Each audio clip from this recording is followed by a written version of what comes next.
എന്നെ വിളിച്ചോ? പപ്പാ, ഈ ചെക്ക് ബുക്കിൽ രേഖയുടെ ഒപ്പ് വാങ്ങിട്ടോ. മേനോൻ സാർ ഉള്ളപ്പോഴേ എസ്റ്റേറ്റും ഫാക്ടറിയും ഒക്കെ രേഖക്കുഞ്ഞിന്റെ പേരിലായിരുന്നാലും മേനോൻ സാറിന് ചെക്കൊപ്പിടായിരുന്നു. ഇപ്പൊ കാര്യങ്ങൾ നടത്തുന്നത് വിനോദ് സാറല്ലേ. സാറിന്റെ പേരിൽ കൂടി ബാങ്ക് അക്കൗണ്ട് ഒന്ന് ട്രാൻസ്ഫോർമർ ചെയ്താലെന്താ? ട്രാൻസ്ഫോമർ അല്ലടോ, ട്രാൻസ്ഫർ. ഞാൻ അങ്ങനെയല്ലേ പറഞ്ഞത്? അല്ല. അല്ലേ? അല്ല. ഒന്ന് ആലോചിച്ച് നോക്കാൻ പറ്റുമോ? താൻ പോടോ.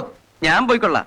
സാറിന്റെ ആവശ്യത്തിന് 4 കാശ് ബാങ്കിൽ നിന്ന് എടുക്കണമെങ്കിൽ രേഖക്കുഞ്ഞിന്റെ കുറി ഒപ്പം വേണമെന്ന് വെച്ചാൽ പപ്പന് ഇത്തിരി വിഷമമുണ്ട്. അല്ല, ഇങ്ങനൊരു പപ്പേട്ടനുണ്ടല്ലോ തെക്കും വടക്കും കിടന്ന് ഓടാൻ. രേഖക്കുഞ്ഞെ ഇതിലൊന്ന് ഒപ്പിട്ടെ. മതി മതി മതി, എല്ലാം കൂടെ അങ്ങ് ഒപ്പിട്ട് കൊടുത്ത വിനോദ് സാർ ഈ പണമൊക്കെ ആർക്കൊക്കെ എന്തിനാ കൊടുക്കുന്നതെന്ന് കുഞ്ഞ് അന്വേഷിച്ചിട്ടുണ്ടോ? മേനോൻ സാർ ഉണ്ടായിരുന്നപ്പോ ചോദിക്കാനും പറയാനും ഒരാളുണ്ടായിരുന്നു. ഇപ്പോഴോ